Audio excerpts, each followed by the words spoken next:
Welcome to the Ellsworth Advisors monthly update. I'm Kelly Keenan. This is Cameron Mealy. Today we will discuss how our portfolios performed throughout September, how the markets did through September, and also what our outlook is for the last quarter of the year. Cam, why don't you kick us off with some with latest economic numbers? Will do. Thank you, Kelly. Hope everyone is well out there. Interesting last month. So, biggest news from the financial market perspective was in mid-September, the Fed finally started their interest rate easing cycle. They cut the Fed funds rate by 50 basis points. Jerome Powell and other Fed presidents have been very clear. They've been very consistent over the last several years that they're going to be data-driven. And the data now has really started to show that inflation has started to come down, and the Fed feels comfortable that they now want to match the Fed funds rate to ongoing inflation. So we saw a 50 basis point cut in September. Expectations are that we'll see another 50 basis point cut by the end of the year. That's Wall Street economists' expectations. I don't know if that's going to play out. That cut could happen at the November meeting. It could happen in the December meeting. But right now, about 55% of economists polled by the Wall Street Journal expect another 50 basis point cut. So that was the biggest economic news. Obviously, from a headline perspective, over the last week, it's been busy from a noise perspective. You always talk about noise can create volatility where it doesn't really affect the markets over the long term. But we've had, devastating Hurricane Helene that, has wreaked havoc across North Carolina, especially. Tensions in the Mideast have continued to rise. Now it seems like we have Iran attacking Israel. We've not yet seen what Israel's full response is going to be, but the Middle East continues to be a bit of a powder keg, and that can certainly create headline risk. And then we also have a port strike at many of the major U.S. ports, which can cause supply disruptions, can lead to inflation, can lead to a tougher import and export market. So again, that's a lot of headline risk, but underlying all of that, the U.S. economy remains very solid and on very stable footing. If we look at the numbers that kind of back that up, gross domestic product on September 26th, Bureau of Economic Analysis reported that according to its third estimate, GDP in the second quarter increased at an annualized rate of 3%. This is a significant improvement over the 1.6% increase in the first quarter. So continuing on the trend of GDP, let's look at the Atlanta Fed's GDP Now forecast model. As of September 27th, the Atlanta Fed is projecting that third quarter GDP will grow to 3.1% annualized rate. So from a GDP perspective, the economy is, really 3% is humming.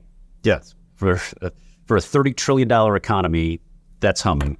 What really has had most economists concerned would be the rate of the employment market. Latest forecast of economists polled by the Wall Street Journal estimates 144,000 new jobs were created in September. We'll have those numbers later this week. But the U.S. produced a modest 142,000 new jobs in August, and what some economists are calling a paltry 89,000 jobs in July. That's the smallest gain in jobs since 2020. The unemployment rate has been rising, holding right now, expected to hold at 4.2%. So still a good jobs market, but not the robust jobs market we've seen. And that really is one of the Fed's number one concerns right now, is the slowing down of job growth. So let's look now at really the Fed's three gauges of inflation and why we're seeing the inflation picture improve. The Personal Consumption Expenditure Index, this is the Fed's leading gauge of inflation. On September 27th, the Bureau of Economic Analysis reported that the Personal Consumption Expenditure Index increased 0.1% in the month of August. For the 12 months ending August, the index is up 2.2%. This compares to increases of 2.7% in March, 2.7% in April, 2.6% in May, 2.4% in June, and 2.5% in July. So obviously that trend is coming down. The Producer Price Index on September 12th, the Bureau of Labor Statistics reported the Producer Price Index increased 0.2% in August. On a year-over-year basis, the index is up 1.7%. Consumer Price Index on September 11th, Bureau of Labor Statistics also reported that the Consumer Price Index increased 0.2% in August. This was after falling 0.2% in July, so a little bit of an uptick, but on a year-over-year basis, the index is up 2.5%. So we've now seen inflation from kind of peak pandemic inflation at 9%, an annual 9% rate, down to now the 2.5%, which is not exactly where the Fed wants it. They want it more in the 2%, but it obviously has given them comfort that inflation is cooling, the job market is softening, The economy still remains strong, but it's time to get the Fed funds rate and the inflation rate more in line. So expect, again, economists, 55% expect a 50 basis point cut by the end of the year. Not sure if that's going to happen. It's going to be based on the data we see throughout the remainder of the fourth quarter. But I would expect, another cut now, and certainly 1.5% cuts next year. So kind of putting this all together, like Cam mentioned, GDP stronger than expected. The economy is still growing. Inflation trend is good. What Cam didn't talk about are corporate earnings. Corporate earnings came in strong for second quarter. We're actually looking at, good profit numbers, good earnings numbers.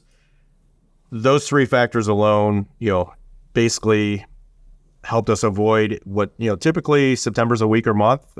September was a good month. We started off kind of out of the gates with a little bit of a market shock to the downside. That righted itself, especially with the tailwinds of a Fed rate cut. So the outlook based on those three factors, GDP, inflation, and earnings all look good. And the reality is that will probably drive the market higher into the end of the year.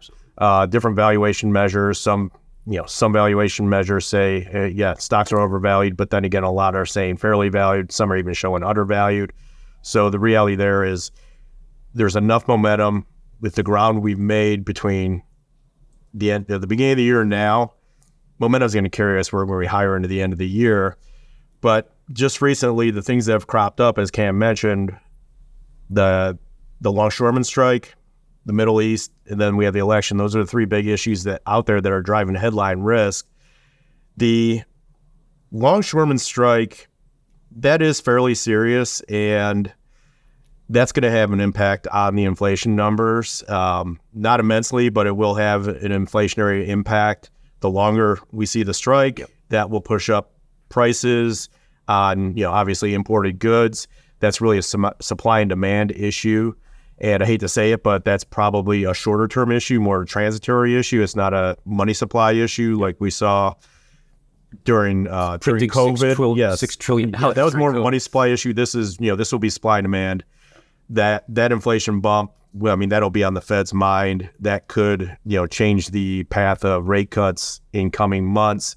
From a GDP standpoint, the strikes will have an effect on GDP. It's minor, but there are, prior to this, they were projecting 3% GDP growth. Okay, does that mean we only grow 2.5, 2.8? Okay, that's not going to crush us. That's not going to throw us into a recession. So things could change a little bit. Obviously, that's going to change. That will, change the volatility picture. That's for sure. It's not going to be just straight up between now and the end of the year. The Middle East issues. Once again, things are definitely heating up in the Middle East. That will, cause headline risk. Does that affect GDP? I would argue no. Inflation-wise, depends what kind of repercussions on Iran there are. Obviously, and that'd be an energy issue. That would be an energy issue, which could cause global energy prices to increase, but that would take some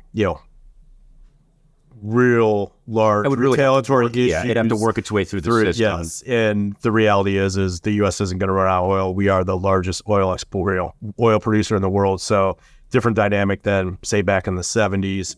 So there are some potential issues out there that could change the inflation data a little bit. Things are looking so good. They throw a couple wrenches into the system.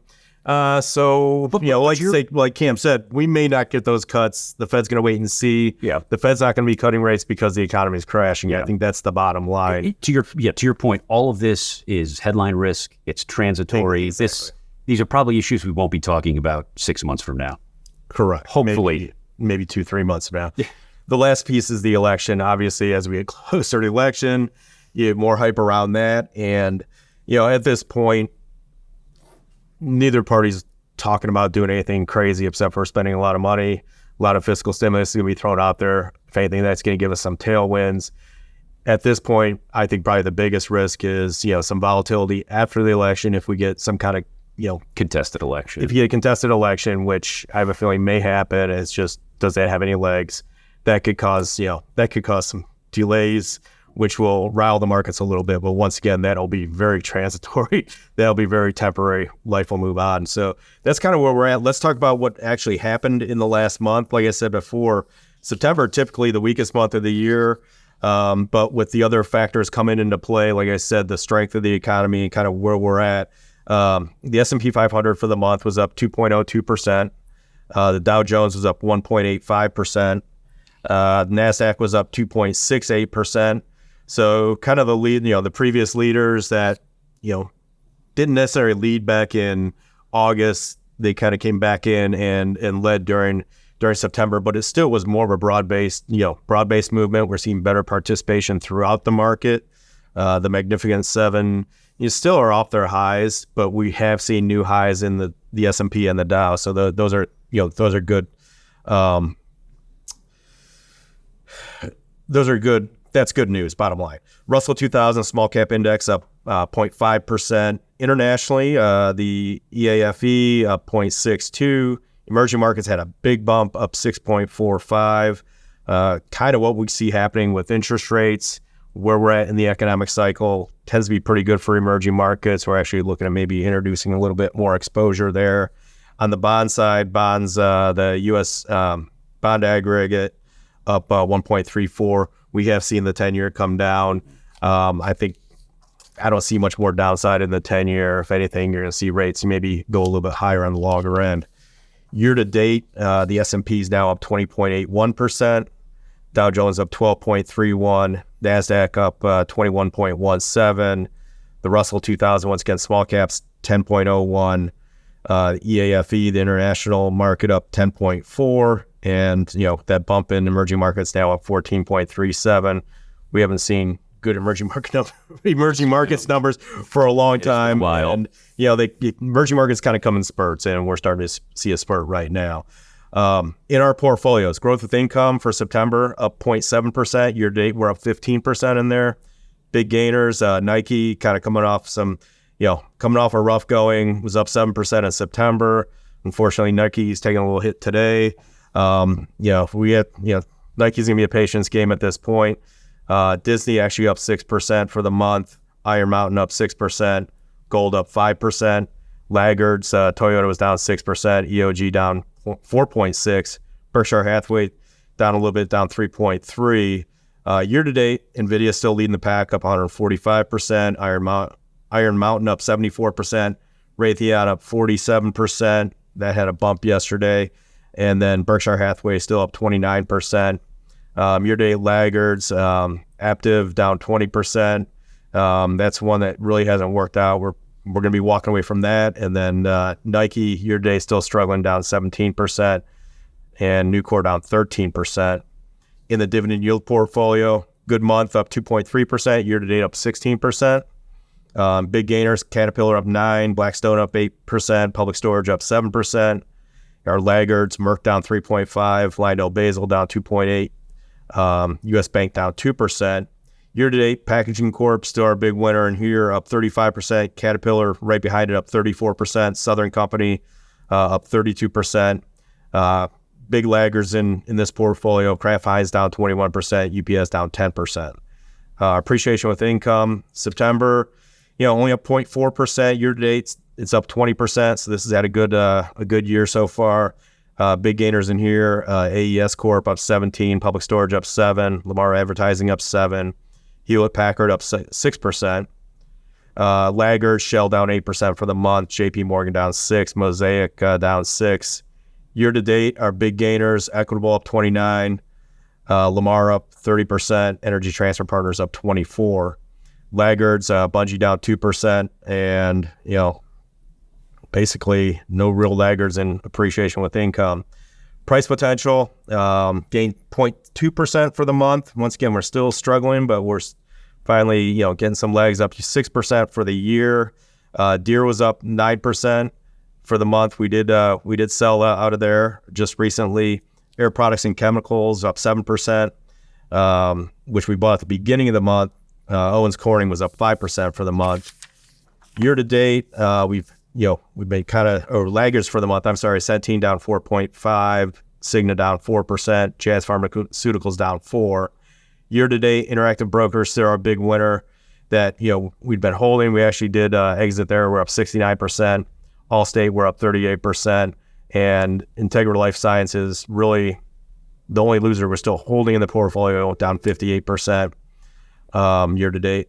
In our small cap portfolio, good month in September, up 3%. Year-to-date, we're up 21% in our small cap portfolio. I think earlier I mentioned year-to-date, the Russell's up 10%. And they said we're up 20, so 21%. So small caps are kind of rolling. Our portfolio is working well. Esprit Manufacturing in September is up 31%. Argon up 28% for the month. Sterling Infrastructure up 28% for the month. The losers for the month, Core Energy down 12. SM Energy down 12, Clearwater down 14. Year-to-date, still in the portfolio, IES Holdings up 151%, US Lime and Mineral up 112% for the month, Hawkins up 82% for the month, Commvault up 93% for the month. Laggards for the year, Cass Info, which we sold, is down 6%, and Core Energy, which we recently got out of, is down 17%. So in general, portfolios did well this last month.